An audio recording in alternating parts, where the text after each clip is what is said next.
É o Bobigre. Então, voltando aqui. Então, como é que ficou... Como é que a gente escreve, digamos, as equações de eletrostática, né, quando você tem esse tipo de situação? Então, você tem sua lei de Gauss. Ela vale.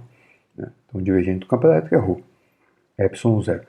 A questão é, então, você tem um campo lá elétrico lá e tem um material e esse cara criou.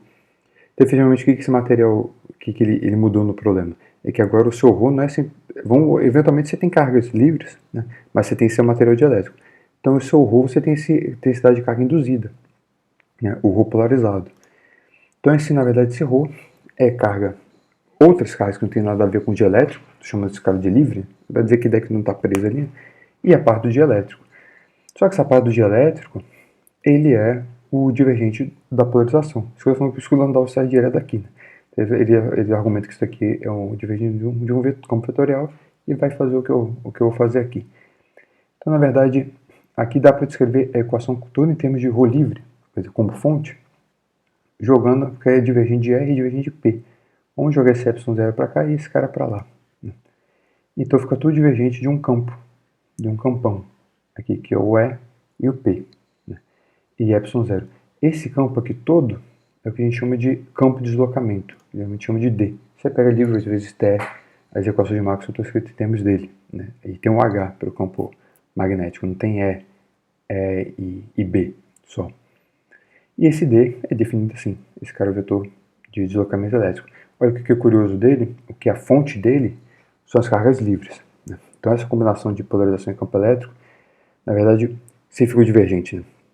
Se você não tem carga, se você só tem cargas de elétrico, o divergente desse cara sempre é zero. Então não quer dizer que ele é zero, mas quer dizer que se você pega uma superfície fechada, vai ter linha de campo dele entrando e linha de campo saindo. Só vai ter fonte dele, assim, linha de campo dele assim, saindo para algum lugar, se tiver carga livre. Então carga livre, digamos que cria esse cara. Então ele pode ser o campo, digamos, que você está criando no seu laboratório. Né? Quer dizer, então você está no seu laboratório, está criando, vamos supor que esse ρ livre ele é carga que não tem, é exatamente todas as cargas que não tem a ver com o dielétrico. Então você pode estar fora do dielétrico criando uma placa positiva, negativa, sei lá o que. Esse seria o campo que você está criando, um campo externo. Né? Aí então fora do dielétrico ele simplesmente é o E. Né? Não tem polarização, ele é o E. Mas dentro, então o campo elétrico você vai, esse cara é o campo, continua sendo o campo que você está criando, mas lá dentro, o campo elétrico mesmo no material vira uma combinação do, não é só ele, né? Seria o campo que você está colocando nele, menos a polarização. Né? Esse seria o campo elétrico que vai estar dentro do material. Né? O E é o campo elétrico mesmo. Né? A gente vai entender exatamente porque joga para lá, porque tem esse D do menos. Então esse D são as cargas livres. Né? E o E é o campo elétrico, o P é a polarização. Mas você tem outra equação ainda. A equação eletrostática não é só isso. Né? Tem aqui é mesmo, não tem nada a ver, porque aqui não tem ρ, aqui não tem carga nenhuma. Então, esse cara ainda em eletrostática ele é um campo conservativo. Então, quem é divergente φ ainda é o E, não é o D. Né? Então, depende do P aqui, se dá para escrever essa equação como tipo equação de Poisson. Né? Então, aqui fica um pouco diferente. Agora, vamos ver o que a questão que do jeito que a gente fez aqui, não tem ainda nada vamos supor assim, o que ele P é formal, né? Assim, ele representa lá a polarização e tal, mas e aí? Né? Para você resolver um problema mesmo, você tem muito campo agora, né? Você tem aquela equação de Gauss que temos do D, mas o D é uma combinação de E e P. Né? Se eu tenho que ter alguma coisa para relacionar o E e o P, né? Para eu conseguir eliminar um deles na equação. Então, geralmente o que você tem é que, dado o material, esse material é caracterizado por uma suscetibilidade elétrica. Suscetibilidade elétrica é a resposta, né, da polarização quando você aplica o campo elétrico. Se ele polariza muito, polariza pouco. Né? Isso depende do material. Tá? Você tem que estudar o material.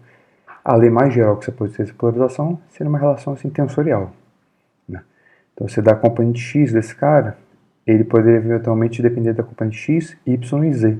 Então, x aqui eu fixo aqui do campo elétrico. Mas aqui seria um campo elétrico material anisotrópico. Né? Aqui é bom, esse na verdade é o melhor jeito, talvez eu perca um pouco de tempo aqui. de você entender que a ideia aqui, como tem um source, você ainda está confuso, esse cara aparece dois índices, eu sempre pego como exemplo, acho que esse daqui. Então a ideia aqui que seria esse tensor genérico aqui.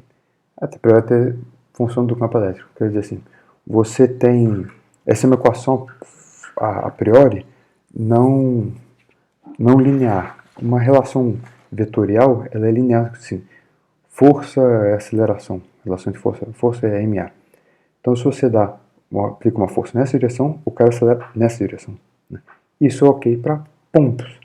Quando você tem uma cara contínua, por exemplo, uma folha, se eu pegar essa folha aqui, acho que está menos feia. Você tem uma folhinha aqui, se eu aplico uma força para cá, assim, olha, digamos, essa folha subiu, né? Então você tem uma estrutura aqui contínua, tem tensões para lá, para cá. Então, na verdade, como você pode escrever uma lei, né? Como é que eu forço esse cara e ele deforma para o outro lado? Então, essa seria uma relação tensorial, né? Estou aplicando uma força na direção e ele está criando uma deformação, digamos, na direção x e uma deformação na direção y. Então, quando eu aplico aqui em x, ele, digamos, internamente tem uma força lá interna dele, uma deformação no y, no x e no y, eventualmente. Então, esse tipo de lei, ela é descrita por tensor. Então, aqui a priori estou dizendo assim, um material bem maluco, eu posso aplicar um campo elétrico, digamos aqui, só na direção x. Então, esse cara está x aqui. Mas aqui vamos supor que o que 3, 1 é diferente de 0. Então, polarização de direção 3 é um número e o campo elétrico em direção x. Então você aplicou um cara aqui, vamos supor que o material é torto e ele tem alguma, pode ser uma rede estranha, você aplicou aqui, a rede é torta, e ele, digamos assim, ele não polarizou para cá e para cá. Vamos supor que as cargas estão meio estrutura assim, então ele puxou negativa para cá, positiva para lá, mas tem alguma coisa que meio que prende ele, tem torto. Então você vai ter polarização para cá, né? Não só para cá, mas para cá também, né? Então essa virou uma lei. Aí por isso essa relação ficou tensorial. Que ideia, eu acho que isso é um bom jeito de tentar entender o que faz um tensor. Se você não entendeu, a gente comenta lá na aulinha que a gente fala. Mas obviamente a gente não vai tratar disso. Nosso caso padrão vai ser o que a gente vai chamar de meio linear e homogêneo. O que significa linear? É exatamente que essa estrutura aqui é diagonal, essa matriz. Então você aplica um campo elétrico aqui, ele polariza aqui, né? Vai para um lado, vai para o outro. Resolve. Trocou para lá, ele polariza para lá. Então aqui seria uma relação vetorial, né? P é proporcional ao vetor E. E homogêneo significa que a polarização é a mesma, dado o campo elétrico, né? Ele polariza do mesmo jeito em todo lugar. Então esse cara não depende do ponto de x, eventualmente que eu botei mal, né? Que eu poderia botar depender do x, né? Ah não, x está, de certa forma está embutido aqui. Mas ele é o mesmo em todo lugar. Então isso aqui é uma constante, né? Então significa isso. Então é uma constante de proporcionalidade. A polarização é proporcional ao campo elétrico. E aqui uma coisa importante é que esse aqui é uma constante positiva. Isso que a gente chama de suscetibilidade elétrica. Por que positivo? Porque o P, lembra que ele é o momento de polo por volume, né? Ele tem a direção do momento de polo. Se você aplica um campo elétrico para cá, então aqui eu tenho uma placa positiva e uma negativa criando um campo elétrico. Aí você tem o seu átomo. A carga elétrica vai vir para cá e a positiva vai vir para lá, né? Então, para onde é o momento de polo? O momento de polo a gente já definiu assim. O momento de polo é carga negativa para positiva. Então ele tem a mesma direção do campo elétrico que você está aplicando. Mas repara qual a direção do campo elétrico que está sendo criado, né? O campo elétrico criado por isso, a direção do campo elétrico é da positiva para negativa. Então o campo elétrico é para lá. Então, na verdade, dentro do material se aplicou o campo elétrico que ele induz, o momento de polo acompanha o campo elétrico, mas o campo elétrico que o momento de polo cria, ele é oposto, né? Então, na verdade, o material dielétrico ele tende a enfraquecer o campo que você aplica, né? Porque dentro dele ele cria um campo contrário ao campo que você está aplicando. Por isso que a densidade de carga é menos o divergente de P, né? Porque aí, né, na equação como se fosse lei de Gauss para polarização, né? Então ali tem um sinal de menos. Então é oposto, porque o campo elétrico que ele cria é o contrário, né? Aqui. Beleza?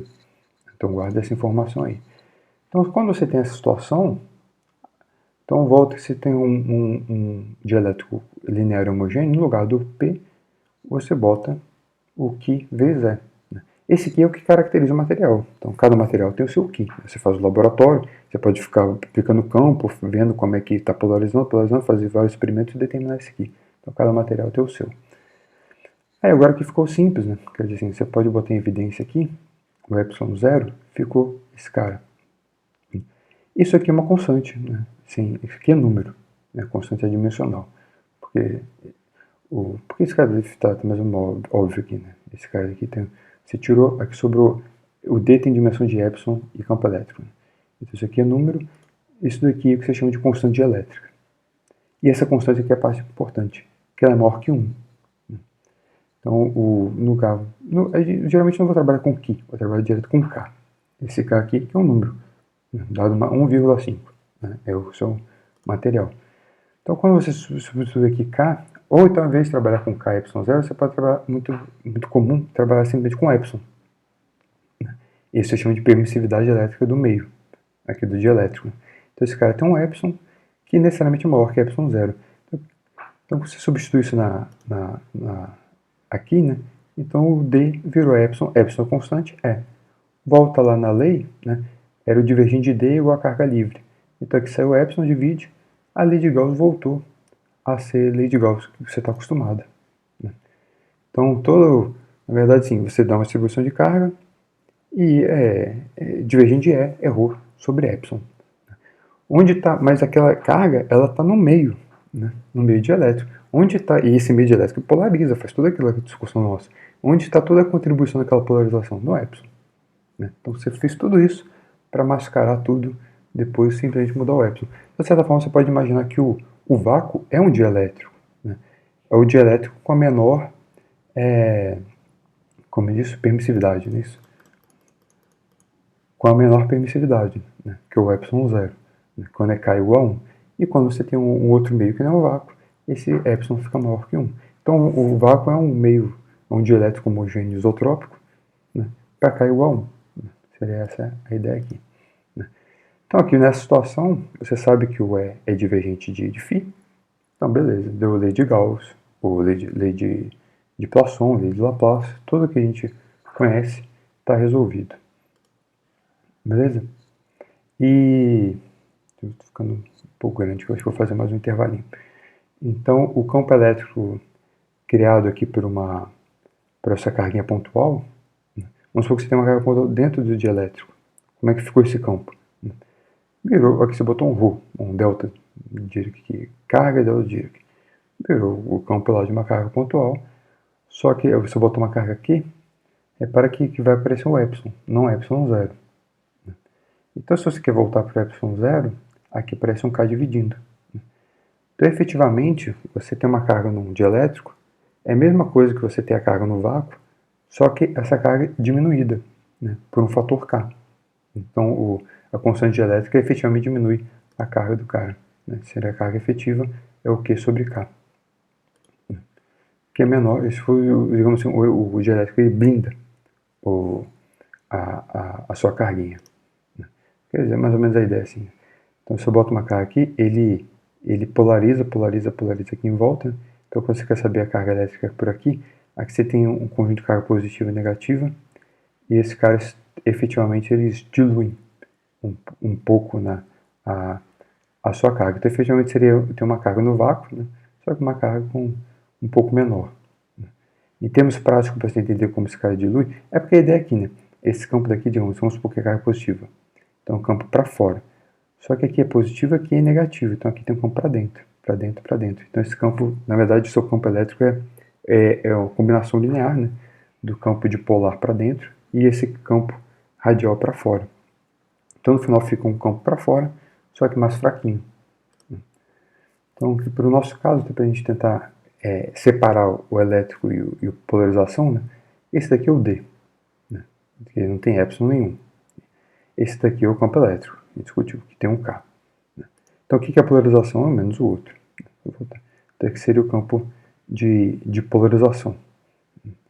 Aí, qual é a densidade de carga polarizada no final? Você tira aqui menos o divergente desse cara, repara que aqui tem o sinal de menos. Então, aqui dá o delta Dirac. Então, efetivamente, é como se tivesse uma densidade de carga ali, só que repara que a carga efetiva ali é negativa, né, da parte polarizada. Então, se você pega um volumezinho maior, ele sempre vai, digamos, sobrar uma cargazinha negativa, porque ele puxa um para o lado e para o outro, né, e efetivamente fica uma carga negativa como se fosse concentrada aqui no meio. Então, essa, digamos assim, seria a sua carga polarizada, né? Então, a carga horizontal de giro, que é uma carga polarizada ali na meiuca, né? Então, se você pega o seu ρ, acrescenta isso lá na sua carguinha, né? O seu ρ efetivo seria então a sua carga que você está botando e o polarizado, né? Então a carga é Q e o polarizado é menos Q, né? Esse K menos 1 sobre K. Então aqui cancela esse cara aqui, ficou mais 1 sobre K, né? Esse daqui vira a sua carga efetiva, né? Ixi, como é que tem um telefonema? Já volto.